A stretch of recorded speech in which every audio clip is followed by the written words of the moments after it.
Être indépendant, c'est pas juste ne plus avoir de boss et pouvoir gagner plus. Pour moi, c'est un vrai kiff au quotidien depuis maintenant 11 ans, dont 7 à temps plein, que je suis 100% à mon compte. Dans cette vidéo, je parle d'indépendant au sens large. Je parle de freelance, je parle d'entrepreneur. Personnellement, je suis les deux. Je suis freelance en marketing digital depuis 2013 et entrepreneur depuis 2017 avec entre autres une startup. Et aujourd'hui, je suis formateur et coach pour indépendants. Et dans cette vidéo, je te partage mes 9 kiffs et libertés du quotidien que me procure mon statut d'indépendant. Je pense que certains vont t'étonner et si c'est pas encore fait, vont t'inspirer à devenir indépendant toi aussi. Ok, let's go pour les 9 libertés et kiffs au quotidien que me procure mon indépendance. Numéro 1, la plus importante, c'est pouvoir travailler d'où je veux sur la planète. C'est un petit peu cliché peut-être, mais pour moi, c'est vraiment majeur.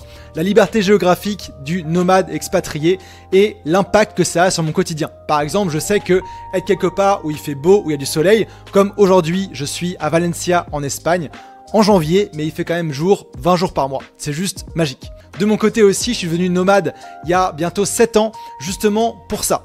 Parce que j'habitais à l'époque au Canada et que j'en avais marre des 6 mois d'hiver par an. Donc ça a été un argument majeur pour moi qui adore les pays tropicaux et le climat qui va avec. S'il fait gris, qu'il fait froid et ou que le lieu où je vis, les gens sont pas motivés, pas inspirants, bah ça m'impacte dans mon travail, dans mon bien-être.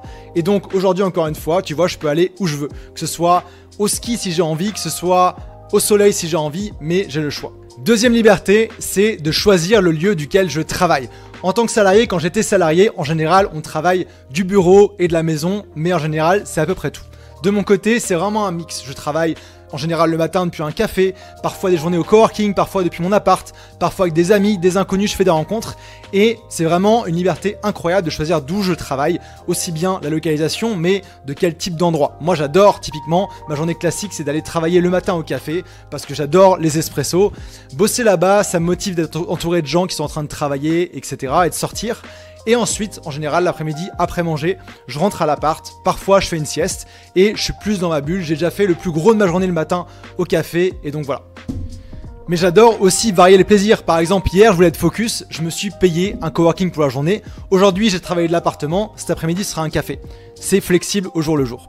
Alors je vois déjà les commentaires sous cette vidéo de certains salariés remote qui me disent « Ouais, mais moi j'ai ces avantages, je peux travailler d'où je veux, etc. » Mais dites-vous que c'est l'exception plutôt que la norme. En général, la norme c'est 9h à 5h ou 6h dans un bureau ou dans un commerce et loin, très loin la liberté d'indépendant, comme vous allez voir. Troisième liberté et kiff, c'est le trajet du quotidien. Ça devient un choix plutôt qu'une obligation. Quand tu es employé, en général, tu dois te rendre au lieu du bureau. Peu importe si c'est à 100 mètres de chez toi ou à 1 heure de RER. De mon côté, quand j'étais employé à Montréal, je devais faire 40 minutes de transport pour aller au bureau qui était à l'autre bout de la ville. Peu importe si c'était l'été qui faisait beau ou alors qu'il avait neigé 20 cm. Aujourd'hui, parfois, ça m'arrive de prendre le scooter pendant 10 minutes, aller dans un bureau, dans un café, dans la nature. Ici, ça peut me prendre 20 minutes de marcher vers un café à Valencia. Parfois, je peux décider de prendre 40 minutes de transport pour aller visiter un nouveau quartier, mais c'est mon choix. Et c'est ça qui fait toute la différence, et puis je le fais pas tous les jours non plus. Quatrième liberté, pour moi, c'est de ne pas avoir à mettre de réveil. Depuis quelques temps maintenant, je mets plus de réveil le matin. Et la beauté des choses, c'est que parfois je me réveille tôt à 7h du matin, parfois d'autres à 9h30 du matin, mais ça a un impact majeur sur mon bien-être au quotidien. Je suis pas fatigué, je sens que je respecte mon rythme naturel et je me sens beaucoup mieux. J'ai plus besoin de faire de sieste en général quand je suis dans ce rythme-là. Et en général, quand je mets un réveil, c'est vraiment que j'en ai besoin ou alors que j'ai une activité perso en général, mais c'est parce que je l'ai choisi. Tu l'as compris vraiment, le fait de pouvoir choisir ses contraintes, c'est la liberté. Et cette liberté, le fait de pouvoir avoir le choix, c'est quelque chose dont je parle dans la masterclass que j'ai tournée pour les futurs freelances, où j'explique toutes les différentes étapes pour te lancer en freelance. Tu peux retrouver le lien directement en description. Je t'invite à le checker, c'est gratuit et au moins tu auras toute ma méthode pour devenir freelance.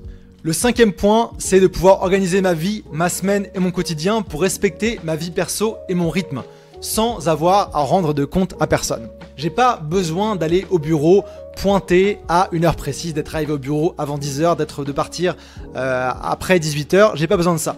Ça me permet de respecter ma vie perso et d'avoir de la flexibilité. Par exemple, lundi, j'étais au resto avec ma copine le midi et on a une discussion passionnante sur un sujet de nos prochains voyages. le lunch a duré 2 heures. J'ai pas eu besoin de couper court au lunch pour pouvoir retourner au bureau parce qu'on m'attendait là-bas. C'est moi qui décide quand je travaille et dans quelles conditions. Pareil, j'adore aussi pour le sport ou faire les courses par exemple, pouvoir le faire à des heures où il n'y a personne à la salle. Ça c'est juste magique. Je peux aller faire une pause, faire mon sport et retravailler après, et justement ça me donne de l'énergie de faire du sport, donc c'est quelque chose que je planifie dans ma journée. Je peux aussi me dire que je commence à travailler plus tôt pour finir plus tôt et faire des activités cool comme aller faire de la plongée et du surf quand je suis en voyage. Je peux aussi changer mon planning de la journée. En cours de route, si je commence à bosser et que je me rends compte que je suis pas motivé, pas en forme, je peux faire une pause. Je peux prendre des jours off ou des demi-journées off selon mes envies du moment ou les opportunités qui se présentent. Côté voyage, par exemple, j'ai décidé d'aller chez ma copine à Singapour pour le Nouvel An chinois dans quelques jours. J'ai eu la permission à demander à personne et ça s'est fait plutôt dernière minute, mais je peux le faire, tout va rouler quand même. En tant que nomade aussi, les activités que tu vas pouvoir faire sont vraiment très cool. Et souvent, t'as un ami qui va dire tiens, demain, est-ce que t'as envie d'aller surfer, t'as envie d'aller plonger, t'as envie de faire une rando? Et si t'es bloqué, tu peux pas. Un gros plaisir et une liberté aussi, c'est d'adapter mon volume de travail et les types de tâches que j'ai à faire à mon énergie du moment. Parfois, je suis en mode machine et je veux faire des journées de 12 heures et y aller à fond.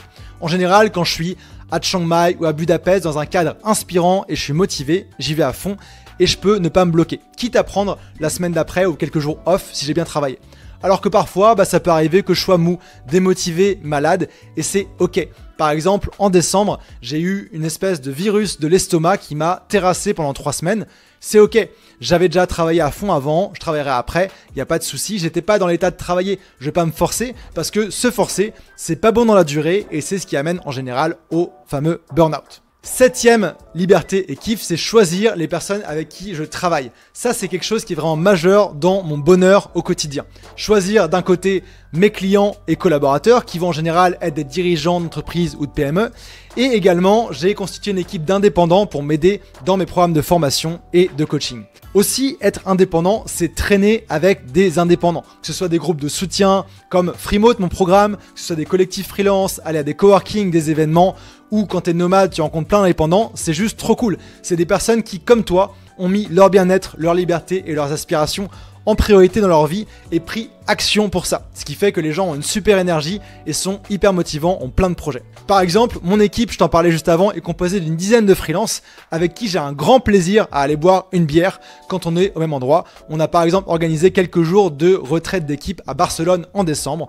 On a été boire des bières, on a bien rigolé. On a des valeurs communes, même si on bosse ensemble, même si je suis leur client, c'est pas un problème. Alors que j'ai plein d'amis, ils iraient jamais boire une bière avec leur boss par exemple. 8e liberté, être en contrôle complet des projets sur lesquels je travaille. Quand j'étais employé, pour un peu de contexte, on m'a signé des projets. On me disait Ambroise, tu vas faire ci, tu vas faire ça, sans trop me demander mon avis. Parfois ça me plaisait, parfois et en général moins. Aujourd'hui, en tant que freelance entrepreneur, j'ai une diversité de projets énorme et ça me booste vraiment. Je suis quelqu'un qui a besoin de passer d'un projet A à un projet B, à plusieurs projets, et ça me correspond parfaitement. En tant que freelance, tu peux choisir tes clients et ton industrie aussi. Entrepreneur, tu peux le faire également. Ce qui fait en fait que mes journées au quotidien sont hyper variées et j'adore ça. Je peux par exemple créer du contenu comme tourner cette vidéo dans une même journée. Juste avant, j'ai eu 2 heures de call avec différentes personnes de mon équipe.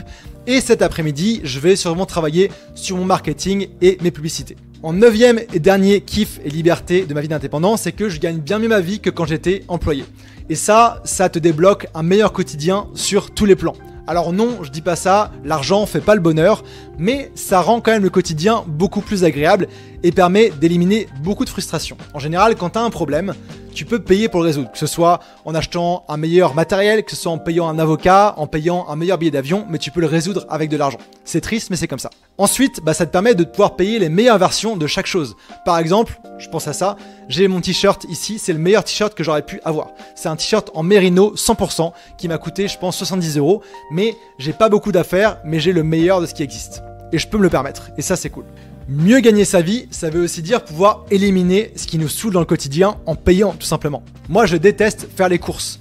Donc qu'est-ce que je fais? Je me fais livrer des courses et de la nourriture. J'aime pas faire le ménage, pareil. Et par rapport à ça, il y a une étude de Malte qui a prouvé que 79% des freelances en numérique gagnent mieux leur vie en freelance que quand ils étaient employés. Et de mon expérience d'avoir accompagné plus de 500 freelances à travers mon programme Freemote, c'est pas rare pour un freelance qui se lance dans son domaine d'activité initiale de doubler leurs revenus assez rapidement. Parce que en tant qu'employé, une boîte, son but c'est de faire du profit. Donc elle se fait aussi une marge sur ton dos pour payer les actionnaires. Et ça, en tant que freelance, pas forcément. De mon côté, je vais te donner un exemple très clair. Quand j'étais salarié, donc en 2017, j'étais payé en moyenne 18 € de l'heure, si on prenait mon salaire annuel et je divisais par heure dans l'année. En freelance, en 2017, en même temps, je facturais 85 € de l'heure. Tu comprends qu'à cette époque-là, c'était pas un énorme choix pour moi de me dire « Ok, je quitte mon boulot, je quitte tout et je vais voyager en tant que freelance ». Je gagnais déjà très bien ma vie et bien mieux qu'en tant qu'employé. Donc voilà pour mes kiffs principaux du quotidien, la liberté que me permet d'être indépendant. Il y en a sûrement d'autres, j'en ai peut-être oublié. Je serais curieux d'ailleurs que tu me dises en commentaire lequel de ces kiffs ou de ces libertés te parle le plus à toi et que tu me dises si tu as d'autres libertés ou d'autres kiffs que tu aimerais avoir ou que tu as en tant qu'indépendant. Et si tu as regardé la vidéo jusqu'à la fin, c'est sûrement que tu l'as apprécié, donc je t'invite à mettre un pouce et t'abonner à la chaîne si c'est pas encore fait. Et suite à cette vidéo, je t'invite à voir une vidéo que j'ai tournée en Thaïlande où j'interviewe 6 digital nomades pour leur demander comment ils gagnaient leur vie en ligne, quels étaient leurs kiffs du quotidien et les meilleurs conseils pour les personnes qui veulent se lancer. Je te laisse là-dessus, reste free.